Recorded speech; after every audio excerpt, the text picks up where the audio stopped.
ভারতে এখন একটা শব্দ পুরো ইন্টারনেট কাঁপাচ্ছে, ককরোচ বা তেলাপোকা। আর এই একটা শব্দ থেকেই তৈরি হয়েছে লাখ লাখ তরুণের ক্ষোভ, বিভিন্ন ধরনের মিম মুভমেন্ট, এমনকি তৈরি হয়েছে নতুন এক ধরনের ডিজিটাল প্রোটেস্ট। কিন্তু প্রশ্ন হলো, হঠাৎ করে ভারতের যুবকরা এত ক্ষেপে গেল কেন? তাদের সাথে কি এমন হয়েছিল? আর এই ঘটনা থেকে বাংলাদেশ, বিশেষ করে আমাদের বর্তমান সরকারের কি শেখা উচিত? আসুন বিশ্লেষণ করছি। সম্প্রতি ভারতে একটি বক্তব্য ঘিরে বড় বিতর্ক শুরু হয়।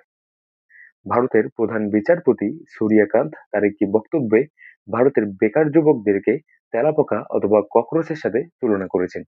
There are youngsters like cockroaches. They don't get any employment. They don't have any place in profession. Some of them become media. Some of them become social media. Some of them become RTI activists. Some have become another activists, and they start attacking everyone.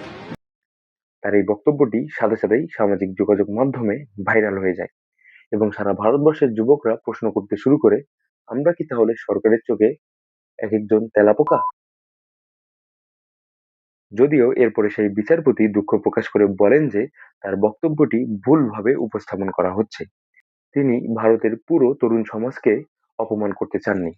কিন্তু ততক্ষণে অনেক দেরি হয়ে গিয়েছে। কারণ ইন্টারনেটে কোনো একটা নেগেটিভ তৈরি হয়ে গেলে সেটা সহজে আর থামানো যায় না। এখন প্রশ্ন হচ্ছে, একটা শব্দেই এত বড় রিয়াকশন কেন দেখা গেল? দেখুন, ভারতে তরুণ সমাজের মধ্যে দীর্ঘদিন ধরে সরকারের বিরুদ্ধে নানা বিষয় নিয়ে একটা রাগ জমে আছে। বেকারত্ব, এক্সাম পেপার লিক, চাকরির তীব্র কম্পিটিশন এবং ডিগ্রি থাকার পরও চাকরি না পাওয়া, এইসব বিষয় দীর্ঘদিন ধরে ভারতের তরুণ সমাজদের মধ্যে একটা ক্ষোভ তৈরি করছে। ভারতের তরুণ সমাজ মনে করছে আমাদের কেউ বোঝে না। একদিকে বেকারত্ব বাড়তেছে, অন্যদিকে জীবনযাত্রার খরচও বাড়তেছে। এমন পরিস্থিতিতে প্রধান বিচারপতির তেলাপোকা শব্দটা আগুনে ঘি ঢালার মতো কাজ করেছে। এই ঘটনার পরপরই সামাজিক যোগাযোগ মাধ্যমে এক ধরনের নতুন আন্দোলনের সৃষ্টি হয়। ভারতীয় এক তরুণ সিজেপি অর্থাৎ ককরোচ জনতা পার্টি বা তেলাপোকা জনতা পার্টি নামে একটি অনলাইন পোর্টাল খোলে।